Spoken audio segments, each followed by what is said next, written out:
Hola chicos, ¿cómo están? Bueno, como se habrán dado cuenta, este es el primer video de nuestra campaña El lado B de la cuarentena y hoy vamos a hablar de un tema que decidimos titular Colapsando, perdiendo el control. Para empezar a hablarles un poco de esto, me pareció importante contarles cómo soy yo para que puedan entender por qué hoy estoy yo diciéndoles estas cosas y no otras personas del equipo. Para quien me conoce y para quien no, me caracterizo por ser ordenada. Soy una persona estructurada, soy muy organizada. Me gusta tener el control tanto de mi vida como la de los demás. Soy la típica persona que tiene una agenda en su celular y le suenan 1000 alarmas a la semana recordándole cada cosa que tiene que hacer. Básicamente soy una controladora. Y esto no es algo reciente. Desde que yo era chica, siempre mi característica principal fue poder tener todo bajo mi control. Lo que en cierto punto no solo me daba o me hacía sentir un poder aparente, sino también la capacidad de sentir que todo dependía de mí. Entonces, si todo dependía de mí y yo daba mi máximo y hacía lo mejor posible, de alguna manera pensaba que en consecuencia iba a tener lo mejor. Cuando conocí al Señor, obviamente esto cambió. Me choqué con otra realidad.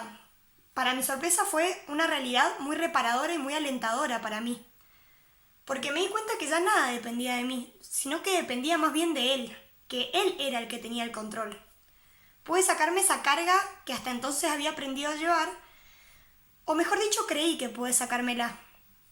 En la teoría me iba muy bien y creo que a la gran mayoría nos va muy bien, pero a la hora de vivir al Señor como quien tenía el control realmente, descubrí que no lo estaba viviendo, y lo descubrí específicamente en esta cuarentena. Fue en este tiempo donde el futuro, de alguna manera, se tornó mi peor enemigo. Me empecé a hacer constantes preguntas sobre qué iba a pasar el día de mañana, y se apoderaron de mi pensamiento. Empecé a intentar buscar respuestas y eso se tornó en mi rutina diaria. El cómo, el cuándo, el dónde iban a pasar todas las cosas que yo tenía previstas para mi vida y que de repente por esta cuarentena se habían desmoronado. Fue una búsqueda, y es una búsqueda constante, de una sabiduría que entendí que era imposible, porque es imposible poder responder a todas esas cosas. Fue entonces cuando mi aparente control no solo es que se terminó de desmoronar, sino que me hizo chocar contra una realidad. El futuro es y va a ser incierto siempre, no importa lo que yo haga.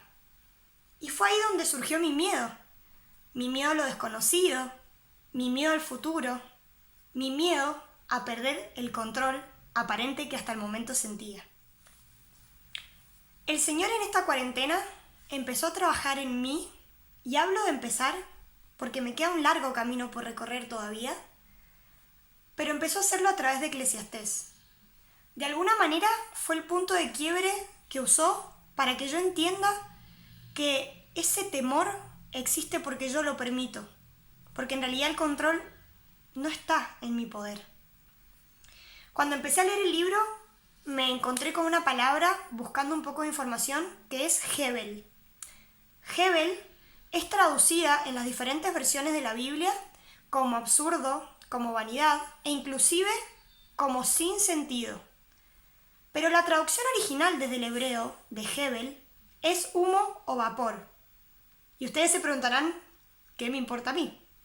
La realidad es que es importante porque el autor hace referencia a lo largo de todo su relato a la vida como Hebel, la vida como ese humo, como ese vapor que parece tangible, que parece que uno puede tomarla y agarrarla, pero que en realidad es algo totalmente imposible de ser capturado. De esta manera, Dios me mostró lo absurdo que resultaba el intentar comprender o buscar respuestas de absolutamente todo lo que me pasaba. La vida es impredecible e inestable, chicos. Siempre es así. Siempre es Hebel. Por lo que buscar sabiduría, para entenderla, el autor lo define como es querer atrapar el viento, es querer atrapar algo que nunca va a poder ser atrapado. Esto no implica que no debemos buscar sabiduría, porque obviamente que el Señor inclusive nos llama muchas veces a pedirle a Él sabiduría. Pero sí nos advierte de algo. Mientras más sabiduría, más problemas. Mientras más se sabe, más se sufre.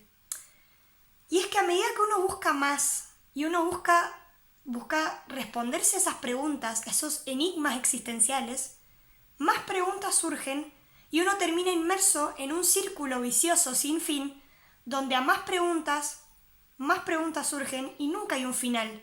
Justamente porque no existe la respuesta a todo, no existe ese algo concreto, porque la vida es Hebel. Lo único que habla el autor que tenemos con certeza es que todos tenemos un mismo destino. Sabios, necios, todos acabamos muriendo. Y es así como hay un final para cada persona. Pero también el autor nos habla de que hay un tiempo para todas las cosas debajo del cielo. En Eclesiastés 3, del 1 al 8, define y va comentando cómo hay un tiempo para la vida, para la muerte, para sembrar, para cosechar. Por lo que buscar organizar y comprender el porqué de las cosas y sobre todo el cuándo es un trabajo que no solo nos cansa a nosotros, sino que no nos va a dar ningún resultado. Todo va a llegar. Ahora, mañana, en 10 años, llega, siempre y cuando sea la voluntad de Dios y Él lo permita. Hay un tiempo oportuno para todo, para todas las cosas.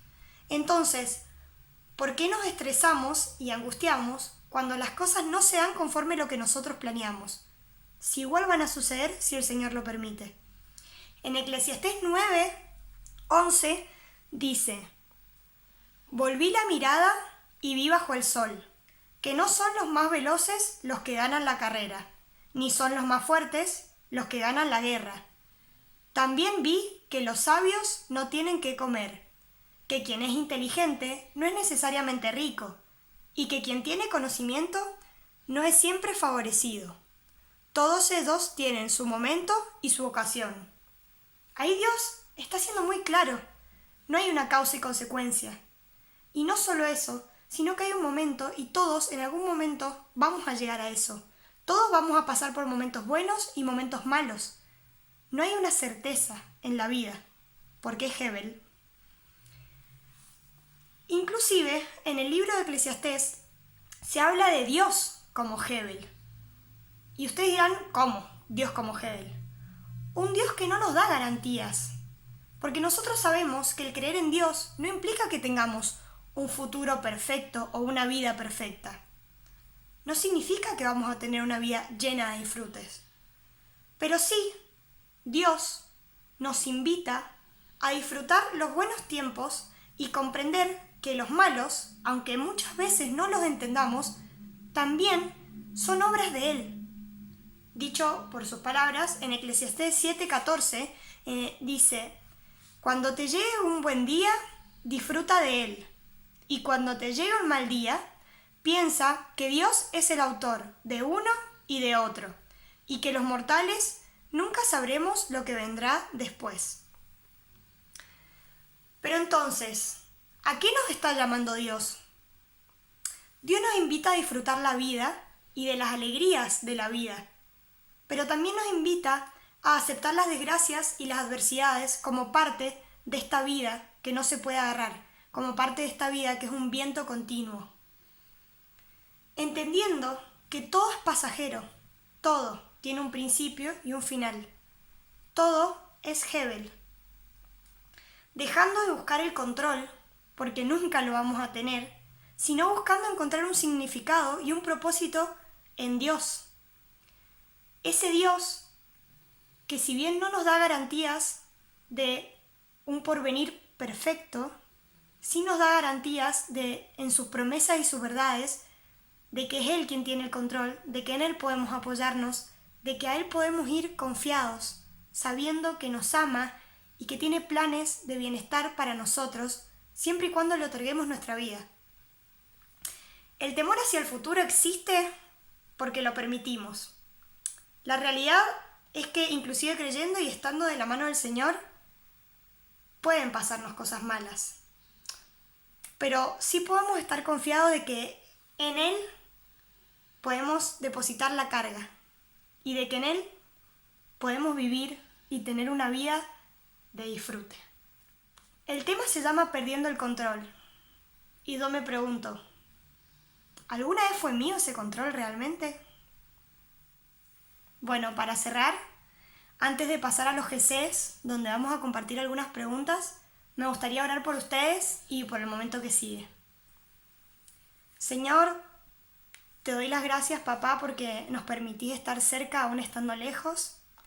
Te doy las gracias porque nos dejaste escrito, Señor, la respuesta a muchas de nuestras dudas, papá, porque es sorprendente ver cómo aún hace tanto tiempo habían personas pasando por lo mismo que nosotros pasamos ahora, por estas incertidumbres, por estas dudas, Señor, por estas búsquedas de sabiduría. Te doy las gracias porque sos claro, Señor, y porque nos dejaste una manera clara para poder ser guiados por vos. Y hoy te pido que esta palabra, Señor, que vino de vos, que pueda quedarse en los chicos, Señor, y pueda edificarlos, y que ellos puedan realmente entregarte esa carga, entendiendo que sos vos quien tiene el control, que sos vos quien camina adelante, y que si a vos vamos, podemos vivir confiadamente porque sos un papá bueno y que todo lo sabe, Señor, y que todo lo tiene planeado de antemano. Te damos las gracias y te pido que te quedes, Señor, ahora en este tiempo de GC. En el nombre de Jesús. Amén.